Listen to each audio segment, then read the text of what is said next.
Hey there, fellow film buffs. I'm Mark Ellis, and welcome to a dynamite new episode of RT Essentials. It's gonna be good times because this one goes out to all you dinosaur fanatics out there. You know, the wannabe paleontologists, we know who you are. You're the ones that buy up all that Jurassic Park merch, the t-shirts, the lunchboxes, the screeching T-Rex toy with realistic dinosaur skin. Whatever that means. You just can't get enough of the dino craze, can you? P.S. If you have any Jurassic Park toys for sale, please let me know. I'm asking for a friend not named me. Anyways, did you know that dinosaur is a combination of Greek words that directly translate to terrible lizard? And Tyrannosaurus Rex translates to King of the Tyrant Lizards, which also happens to be my band name. Not really, but you know, one can dream. The bottom line is this: people are obsessed with anything and everything dinosaur, especially the movies.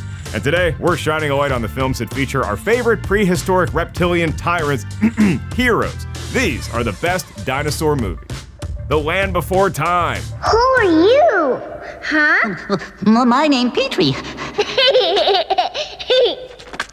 Petrie, huh? Funny name. I flied? No, you followed. I fall. And up first is The Land Before Time, an animated adventure directed and produced by Don Bluth, who's also responsible for the film All Dogs Go to Heaven, which if we ever do an episode about terrifying dog animated movies, that one's gonna be near the top of the list. Anyways, The Land Before Time is the tale of Littlefoot, a young apatosaurus who prefers vegetables and is orphaned after his mother perishes while protecting him from a vicious T-Rex. As Littlefoot's mother was dying, she told her long-necked son how to get to the Great Valley, an area that has been spared from devastation and where he can reunite with the others of his kind. While on his journey to the Great Valley, Littlefoot befriends 4 new companions: Ducky the Saurolophus, Sarah the Triceratops, Petrie the Pteranodon, and Spike the Stegosaurus. Did I pronounce those names right? Let's cross our fingers. The dynamic group must endure a series of hardships, worst of all, being tracked by Sharptooth, the same T-Rex that killed Littlefoot's mother.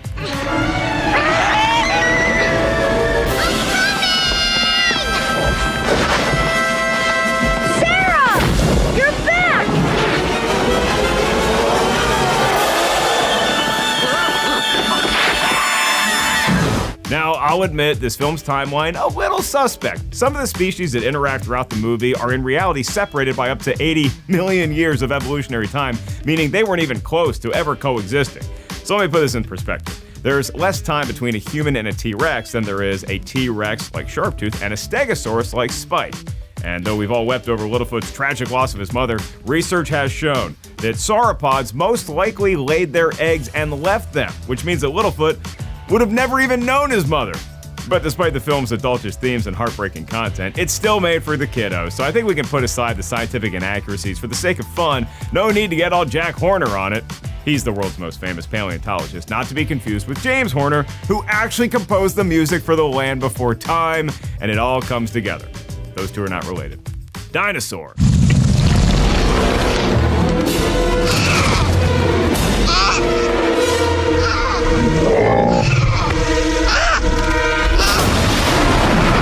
Dinosaur was Disney's 39th animated feature and followed Aladar, an iguanodon who was raised by a family of lemurs on a tropical island. Things are going smoothly as the world filled with giant lizards being raised by monkeys could go, but suddenly everything is turned upside down when meteors strike and their lush habitat is turned into a desert wasteland.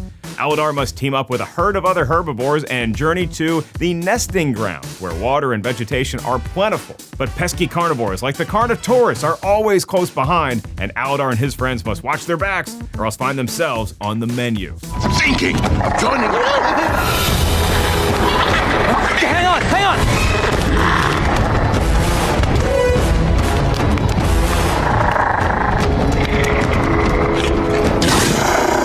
The film was actually conceived back in the 80s by visual effects producer Phil Tippett and acclaimed director Paul Verhoeven. The two were working on RoboCop at the time, and Tippett mentioned his idea for a movie about dinosaurs, which got Verhoeven excited, and soon the two were pitching said idea to Jeffrey Katzenberg, then president of Disney. A budget was put together and it was off to the races, until some creative differences ensued, as they often do. Something along the lines of Verhoeven and Tippett wanting to make a darker, more violent movie that was rumored to be featuring, and I quote, huge battles with geysers of blood and dinosaurs pooping and ripping each other's heads off.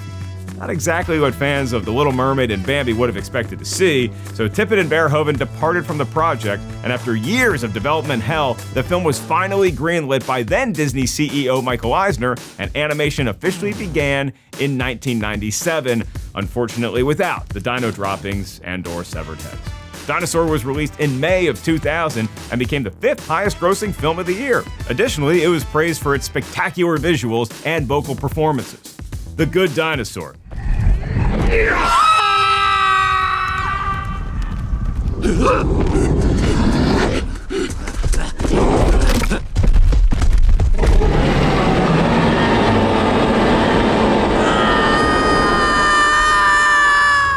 What makes a dinosaur good? Well, ask Arlo, the Apatosaurus, from Pixar's The Good Dinosaur. Actually, don't ask Arlo because he's probably afraid of difficult questions, considering he's afraid of everything under the sun, which is why it's especially disconcerting when a rainstorm washes poor Arlo downriver and he ends up bruised, battered, and miles away from his family and home.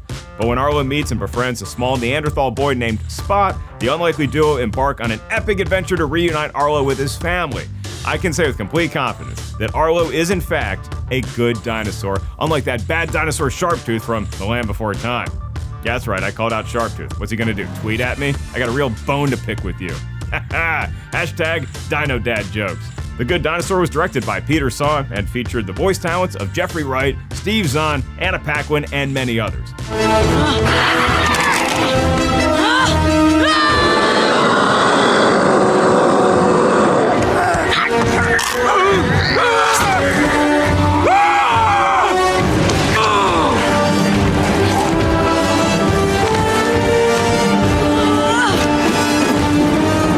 Sohn wanted to make a coming-of-age film, which is why he decided to tinker with the original concept, which saw Arlo as an immature adult, and instead make him an awkward, clumsy, petrified 11-year-old.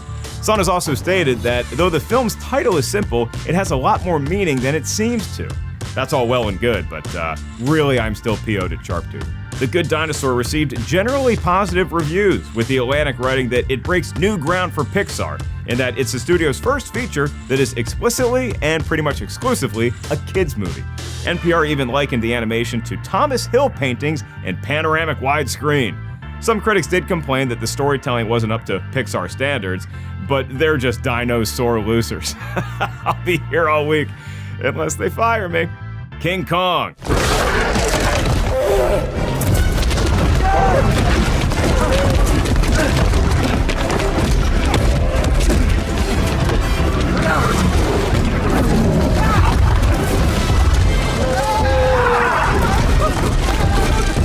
All right, before you start going ape and accusing King Kong of not belonging on this list, let's just keep in mind that any film featuring dinosaurs of any kind, in any role, is eligible to be labeled a dinosaur movie. Don't believe me? Look it up in the thesaurus. I got so many of these. Peter Jackson's King Kong is an expansive remake of the 1933 classic and follows director Carl Denham and his crew as they journey from New York City to Skull Island to film a new movie. That movie stars vaudeville actress Ann Darrow, who gets whisked away by the natives of the island and is offered as a sacrifice to the giant gorilla, Kong. But Kong doesn't kill her. Instead, he takes an interest in her, and Anne, though terrified, begins to grasp Kong's intelligence and emotional capacity. Yada yada yada, one thing leads to another. I know, get to the dinosaurs, and here we go. As the film crew organizes a rescue party for Anne, they find themselves caught between a herd of Apatosaurus and a pack of T-Rex.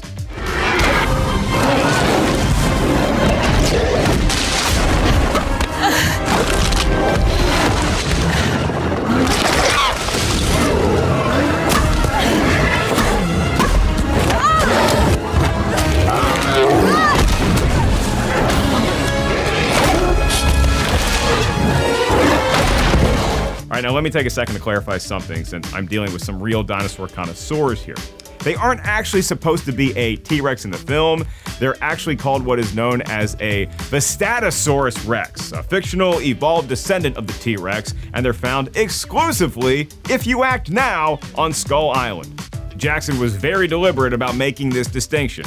But I mean, come on, if it looks like a T-Rex and acts like a T-Rex and dances like a T-Rex, I'm just kidding. There's no dancing dinos in this film. Keywords in this film. Hold that thought. King Kong went on to win 3 Oscars: Best Sound Editing, Best Sound Mixing, and Best Visual Effects. It also grossed over $560 million at the box office and garnered mostly positive reviews. Jurassic World. Good. Darling. Stay right there. Good. Close the gate.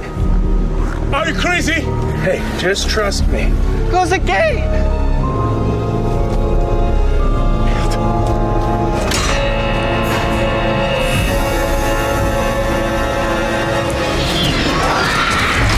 Jurassic World is proof that the allure of dinosaurs outweighs the risk. Considering that this is the 4th installment in the Jurassic Park franchise, you'd think everyone would have learned their lesson by now. Humans and dinosaurs were just not meant to coexist, but it's just such a fun concept, and it makes a lot of money. And executive producer Steven Spielberg decided to switch things up in this installment by toying with the idea of a dinosaur park that actually, get this, functions, meaning no T-Rex biting lawyers' heads off while they're on the toilets. More on that later.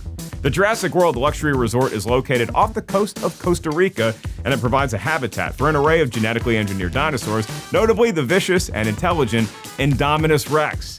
Naturally, the massive creature escapes, which sets off a chain reaction that causes many of the other dinos to run amok.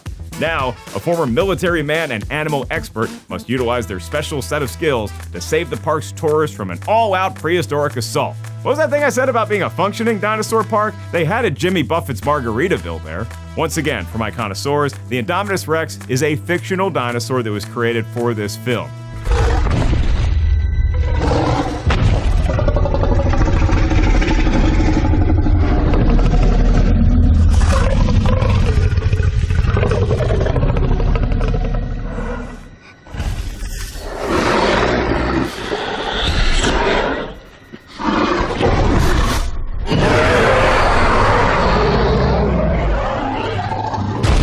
Sort of a hybrid of a T-Rex, a velociraptor, a dash of other species, a hint of teeth, meaning it's extremely fast, has an incredibly strong bite, possesses a high level of intelligence, and can camouflage itself. This leads me to one very important question for all the scientists who are currently working in the Jurassic World Dino DNA department. What the heck were you thinking? They were probably thinking that people would really want to see this magnificent creature, and I can't say that they were wrong. Jurassic World grossed $1.6 billion in box office revenue, becoming the 3rd highest grossing film of all time. At that time, anyways. Additionally, 2 sequels have been produced, one in 2018 and Jurassic World Dominion in 2022. Ice Age 3: Dawn of the Dinosaurs. Stop!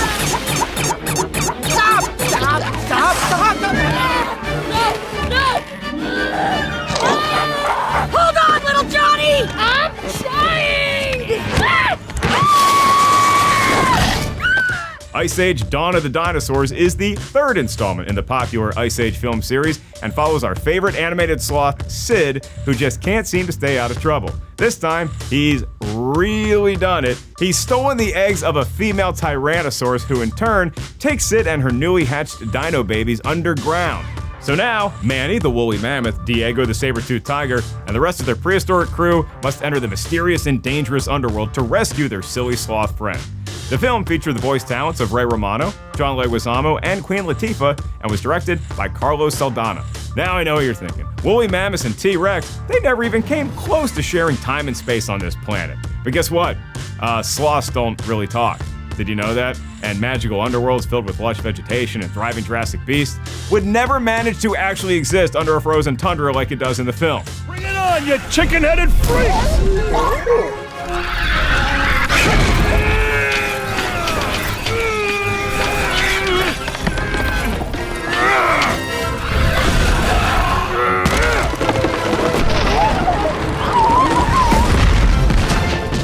The filmmakers were well aware of these blaring contradictions and opted to move forward anyways. Once again, for the sake of entertainment and because, come on, dinosaurs are cool. And I appreciate any movie that tries to throw some dinosaurs in wherever it can, even at the expense of scientific accuracy. Ice Age: Dawn of the Dinosaurs was released in July of 2009 and was the first 20th Century Fox film to be released in 3D. It became the 3rd highest grossing film of the year? Really? People love that squirrel. And it was the highest grossing movie in the entire franchise. Though the critical reception was overall mixed, Empire magazine called it an enjoyable yarn for the most part, and the Independent UK wrote that it will do as holiday entertainment for children who like the first two.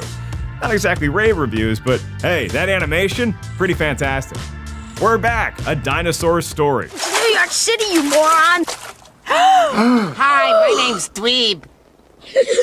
I'm Woo. I'm Elsa. The name's Rex. What's yours? I think my name's Louie, but seeing you's giving me doubts about my brain. Remember that comment I made about a film with dancing dinosaurs? Well, welcome to We're Back, A Dinosaur Story, an animated adventure comedy based on the 1987 Hudson Talbot children's book of the same name. The film follows 4 fun-loving dinosaurs who take a trip to New York City, courtesy of Captain New Eyes. How exactly did dinosaurs end up there? Well, old New Eyes invented a cereal that has the power to anthropomorphize animals. He then hired an alien named Vorb to go back in time and capture said dinosaurs, give them the cereal, and send them back to the present day. After all that, the Fab Four, Tyrannosaurus Rex, Triceratops Woog, Pterodactyl Elsa, and Hadrosaur Dweeb, were finally ready to hit the Big Apple in style. You really should have called that movie Rex in the City. Again, I'm here all week, I think. Now, the other person you should know about is my brother, Professor Screw Eyes. He's cruel, he's insane. He travels around down in this time causing mischief. He was driven mad by the loss of his eye long ago. My advice to you is, find Dr. Bleeb and stay well clear of my dark and unhappy brother. Storyboarding for We're Back began in 1990, with Steven Spielberg signed on as an executive producer through his company, Amblimation. This feels like a good time to point out that Spielberg had his claws in 4 of the films on this list, including The Land Before Time. Also, We're Back came out in 1993, which is the same year another really important Spielberg dinosaur movie came out. I can't put my finger on what it was called, but maybe we get to it at some point in this episode. For now, we're back to We're Back. This family-friendly dino flick featured the vocal talents of John Goodman, Jay Leno, Rhea Perlman, and many others. And though it's a seriously fun time, again, did I say dancing dinosaurs go to New York? And the voice acting and animation were superb, the film was overall a commercial and critical letdown. It makes you feel bad for Spielberg, because all he wanted to do was release a successful film about dinosaurs in 1993, and We're Back just didn't work, so I think the guy's out of luck, right? King Kong.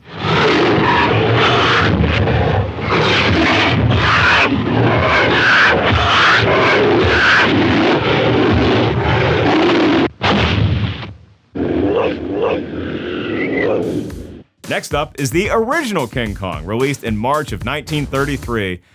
We were so young, and directed by Marion C. Cooper and Ernest B. Schudsack.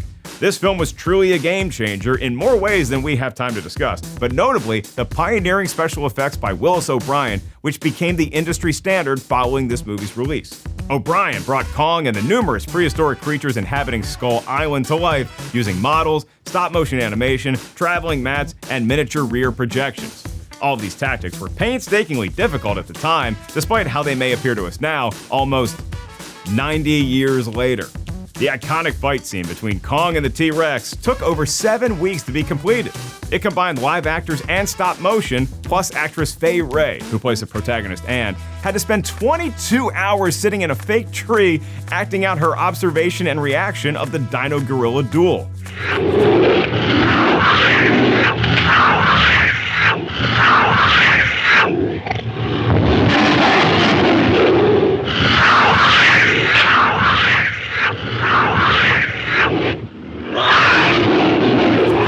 But the real dino sorcery was wielded to accomplish the sequence where Kong fights the Tanystropheus in its lair. This scene utilized a miniature set, stop-motion animation for Kong, real water, background matte paintings, foreground rocks with bubbling mud, smoke, and 2 miniature rear screen projections of Anne and the character Driscoll. Whew, that's a tremendous amount of work for such a brief scene, but a film with giant creatures requires giant efforts. King Kong has been consistently listed as one of the greatest horror films of all time, and in 1991, it was selected by the Library of Congress for preservation in the National Film Registry, who cited its cultural, historical, and aesthetic significance. A sequel was released the same year, and 2 remakes were subsequently released, one in 1976, and then, of course, what we talked about already, did you do your homework, Peter Jackson's, in 2005. The Valley of Gwangi.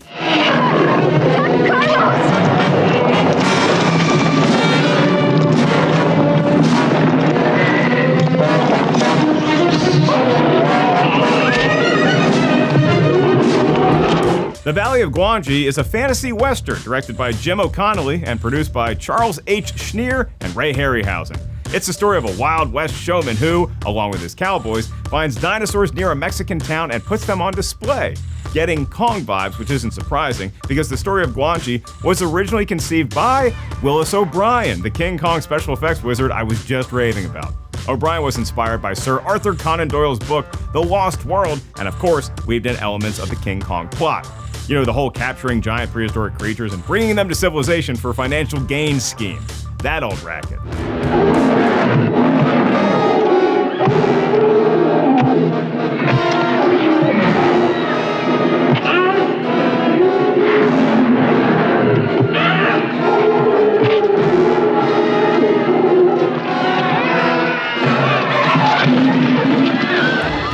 O'Brien worked hard on this project throughout the 1940s, with RKO Pictures originally backing it, but ultimately canceling the production because research had shown that the public didn't want to see a picture about dinosaurs? Hold on a second. Are we talking about this planet Earth? There was a time when the masses of people on this planet didn't want to see dinosaur movies? What did they want to see? Oh, right, more movies about monkeys. And that's exactly what O'Brien made for RKO instead, Mighty Joe Young, and he abandoned Gwangi.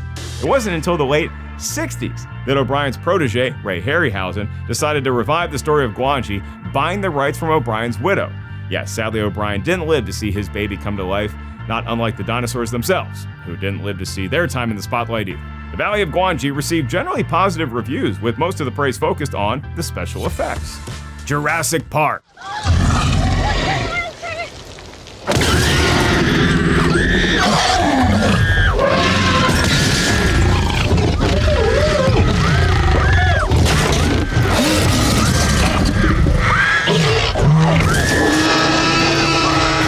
And now, welcome to the moment you've all been waiting for, and frankly expecting. Stop writing that angry letter. The movie that's been consistently hailed as the greatest dino film of them all, and really one of the greatest movies ever. You know, the one that spawned theme park rides and endless merchandise, video games, comic books, sequels, the one that reignited the world's obsession with our ancient reptilian friends. Drum roll please, the movie is Barney's Great Adventure, a kid's musical comedy based on the TVs. I'm kidding. We're obviously talking about Steven Spielberg's monumental blockbuster Jurassic Park, the first installment in the wildly popular film franchise based on Michael Crichton's novel of the same name. It follows paleontologist duo Alan Grant and Ellie Sadler, who are among a select group chosen to tour an island theme park populated by dinosaurs created from prehistoric DNA. The park's mastermind, billionaire John Hammond, assures everyone that the park is safe. However, that riled up T-Rex and the herd of Pete Velociraptors who can unlock doors aren't really selling this whole park is safe notion. Now are they, John? Oh, and who could forget the mathematician Ian Malcolm, played by Jeff Goldblum, who specializes in chaos theory and the physics behind using as few shirt buttons as possible. The true magic of this picture cannot be easily summarized. We could spend an entire episode just talking about what makes it so special. From the groundbreaking CGI by Industrial Light and Magic, to the sweeping John Williams score, to the breathtaking scenery, much of which was shot on various Hawaiian islands, the dialogue is witty, consists of countless memorable moments. Pipettes? Look, stick. See, stick. Yeah, look, stick. Stick, stupid. That's a stick, boy. Look at this stick. Yes. You like a stick? You want to get it? And no wonder you're extinct. I'm gonna run you over when I come back down. And memeable quotes, like when Malcolm poignantly remarks to Hammond, "Your scientists were so preoccupied with whether or not they could, they didn't stop to think if they should." But more than anything, Spielberg brought dinosaurs to life in a way that no movie ever had, sparing no expense to get their mannerisms, sounds, shapes, and behavior as close to scientifically accurate as possible. Spielberg even hired Jack Horner to work as a paleontology consultant on the film. Jurassic Park was released in June of 1993. I saw it 5 times that summer and became the highest grossing film ever at the time.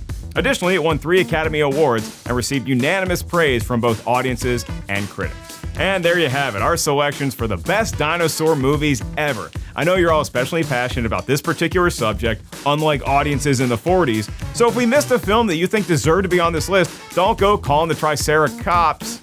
There's plenty more episodes of RT Essentials coming your way, so I'm sure we'll get there soon enough. Thank you so much for tuning in. I'm Mark Ellis, and please never forget these 4 words of wisdom. Life finds a way.